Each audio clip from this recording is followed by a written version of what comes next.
Vote কেন্দ্রের স্বাস্থ্য কেন্দ্র থেকে খাবারের দোকান, ভোটারদের স্বচ্ছন্দে ব্যবস্থা নির্বাচন কমিশনের। এই ছবি বকুর আদর্শ ভোট কেন্দ্রের।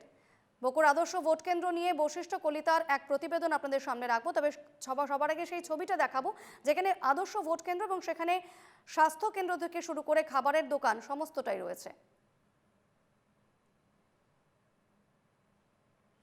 আজি হৈছে অসম বিধানসভা নিৰ্বাচন আৰু নিৰ্বাচনক কেন্দ্ৰ কৰি ইতিমধ্যে বিভিন্ন ভোট কেন্দ্ৰত বৰ্তমান ভোট সাব্যস্ত কৰা দেখিবলৈ পোৱা গৈছে।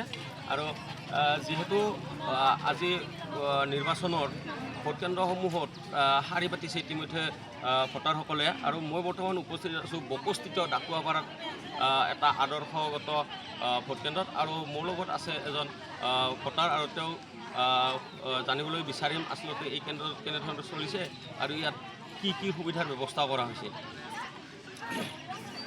নমস্কাৰ, মই সমূহ আমাৰ এই ডাকুৱাপাৰা নিবাসী ৰাইজ তথা আমাৰ ভোটৰ কাৰ্যত জড়িত থকা ছেক্টৰকে আদি কৰি সকলো বিষয়াক সন্মান জনাই কৈছোঁ যে আমাৰ ইয়াত ভোট কাৰ্য সুকলমে চলি আছে, সুন্দৰকৈ মানুহবিলাক আহিছে, ভোট প্ৰদান কৰিছে। কাৰণ ভোট হ'ল গণতন্ত্ৰৰ এটা ডাঙৰ উৎসৱ, আৰু এই উৎসৱটো শান্তিৰে পালন কৰাটোৱে আমাৰ মানুহৰ লক্ষ্য। আমাৰ ইয়াত কোনো গণ্ডগোল হোৱাৰ চান্স নাই। আমাৰ মানুহ অতিকৈ ভদ্ৰ, আৰু এই ভদ্ৰ ঠাইত শাৰী পাতি ভোট দিছে। কিন্তু আজি অলপমান সাধাৰণ হৈছে, মানুহবিলাক নতুন হোৱাৰ কাৰণে ভোট লোৱাত অলপ শ্ল' হৈছে আমাৰ।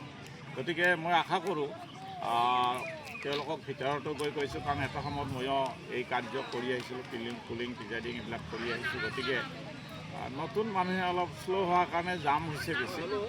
আশা কৰোঁ সঠিক সময়ত আমাৰ এই ভোট কেন্দ্ৰৰ পৰা সকলো ভোটাৰে ভোট দি অসম বিধানসভালৈকে এজন উপযুক্ত প্ৰাৰ্থী নিৰ্বাচন কৰি পঠোৱাত ৰাইজে সহায় কৰিব।